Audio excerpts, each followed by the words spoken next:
My daughter is a freshman, but she is a freshman with autism, or she's on the autism spectrum. And I'm writing a book in which it's a novel, so it's fiction, in which the main character is the mother who struggles with her daughter who has autism. And there's so much of a story there, and I'm experiencing it today because there was a problem in one of my daughter's classes where my daughter was so excited about the material that they were covering that she was like over talking the professor and just going nuts, and the professor had to stop her between 30 and 60 times is what the report said. And I'm laughing now because I've had like 8 hours to digest this, but here I am, I'm thinking she's getting like all A's and 1 B in her first quarter or semester in college, and I'm so proud of her. And you know, I should have known that this was coming, but I get that call and it just knocks me over because, and this is what the mother in my book has to deal with, is I'm embarrassed. I'm not ashamed of my daughter. I'm proud of her, and I think she's amazing and she has so much to offer. But at the time when you get that call, you're just like, you know, just embarrassed, and then just also sad for her that she has to have another struggle because you just want things to be easy.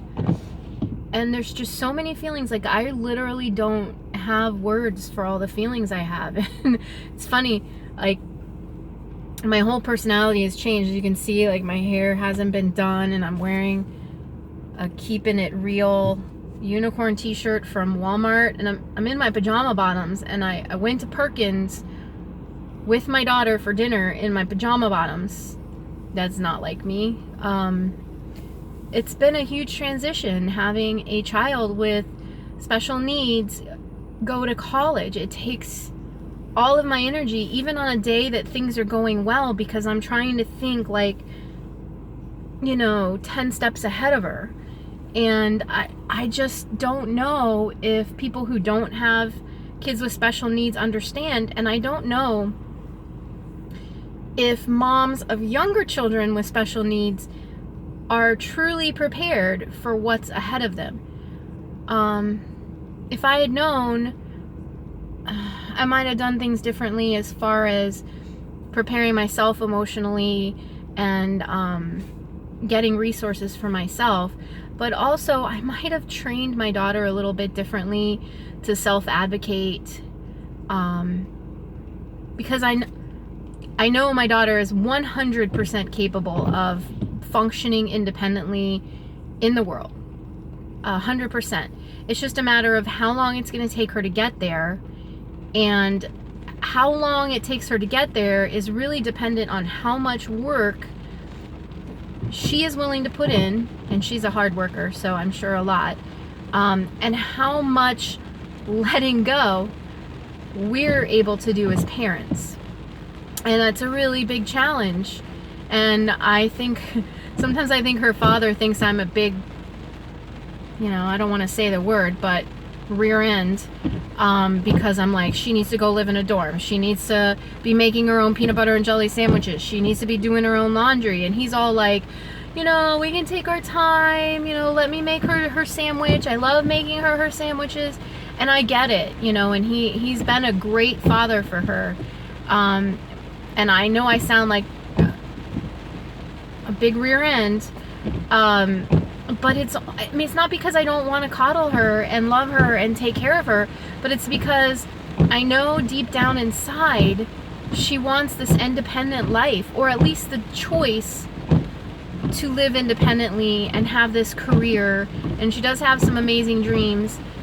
And if I don't continue to push her out and allow her to do things for herself in a safe environment, she's never gonna do those things, because it takes her more than a few times to learn a new skill.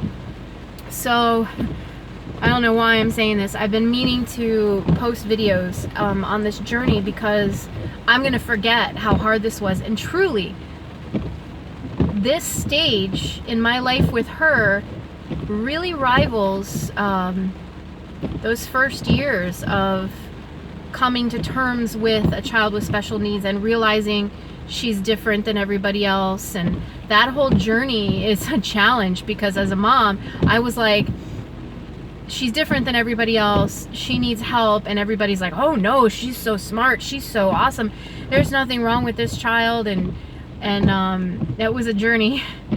And now it's a little bit different in that you know, we have this label, but now we're trying to give her the tools to live outside of the label.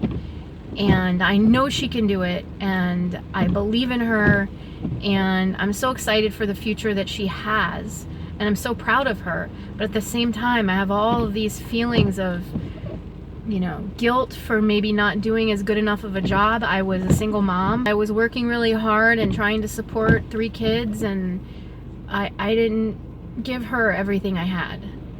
Or I gave her everything I had, but that wasn't a lot, after everybody else got some too. And I feel like I let her down. So there's feelings of guilt, and there's feelings of embarrassment, like, you know, if she does something that's socially, it's not socially unacceptable, it's just kind of like socially uncomfortable, and I just want to be embarrassed. I mean, those are honest feelings. Then you know, I just feel fear, like, you know, is she gonna be happy? Is she gonna make friends?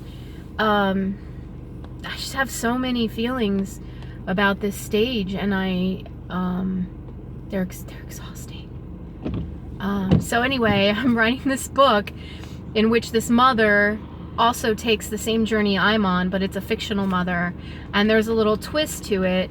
And so I'm examining it from this mother's perspective, and I'm really getting a view of, you know, the struggle that a mom of a child with special needs goes through.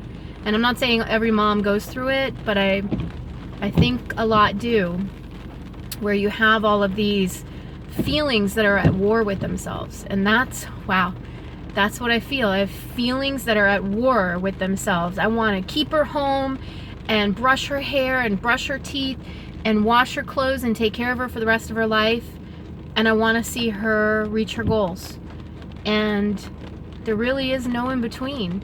You either push a kid with special needs because you love them and they have to work 5 times harder than everyone else, or you just take extra care of them. And I guess I'm choosing to push, and I guess I'll never know if it's the right choice or not.